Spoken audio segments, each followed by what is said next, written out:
Hi, this is Pat Dunn with a session on healing your diabetes. Healing your diabetes includes understanding your blood sugar and what to do if your blood sugar is too high or too low.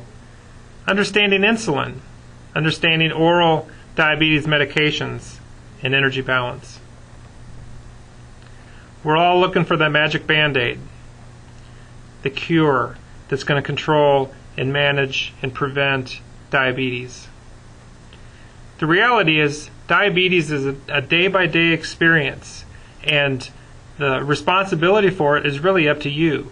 It involves choosing what you eat, including physical activity in your daily routine, taking your medications, keeping track of your blood glucose, your blood pressure, and your cholesterol numbers, and learning all that you can about how to manage your diabetes.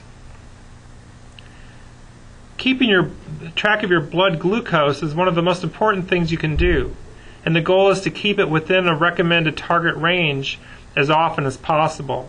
But understand that your blood glucose levels are going to rise and fall throughout the day depending on a lot of factors, including what you eat and how active you are. What makes your blood glucose rise? More food or more carbs than usual, being inactive, not taking enough diabetes medications, side effects of other medications, infection or illness such as a cold or flu, stress, or a change in hormone levels. What makes your blood glucose fall? Less food or carbs than usual, missing a meal or a snack, drinking alcoholic beverages, especially on an empty stomach, extra physical activity, too much diabetes medicine, and side effects of other medicines. So what is the recommended target range? Before your meal, your blood sugar should be somewhere between 90 and 130, and it should be no higher than 180 2 hours after the start of the meal. You should use a meter or a glucometer. That'll help you learn what your blood glucose does throughout the day. It'll tell you the results of how well your diabetes care plan is working. You can use the results to make decisions about food, physical activity, and other medicines. And you can see patterns that help you and your healthcare provider adjust your care plan. If your blood glucose is too high, you should make notes. What time, what did you eat, and how active you were. Talk to your healthcare team about adjustments to your meal plan, your physical activity, and your medicines. If your blood glucose is too low, we call this hypoglycemia, and this is anytime your blood glucose drops below 70.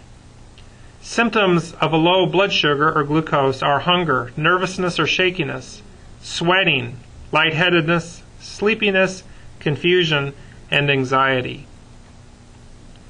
If you have a low blood sugar, check your blood glucose level. If it's below 70, eat one of the following: 2 to 5 glucose tablets, a half cup or 4 ounces of fruit juice, a half cup or 4 ounces of a regular soft drink, 6 to 8 ounces of milk, 5 to 7 pieces of hard candy, or 2 teaspoons of sugar or honey. You should recheck your blood glucose level 15 minutes after the first time you tested. And if it's still below 70, you should have another serving. Repeat these steps until your blood sugar is at least 70. If your blood glucose is frequently too low, you should make notes. What time did you eat? How active you were? Etc. And again, talk to your healthcare team about adjustments to your meal plan, physical activity, and medications.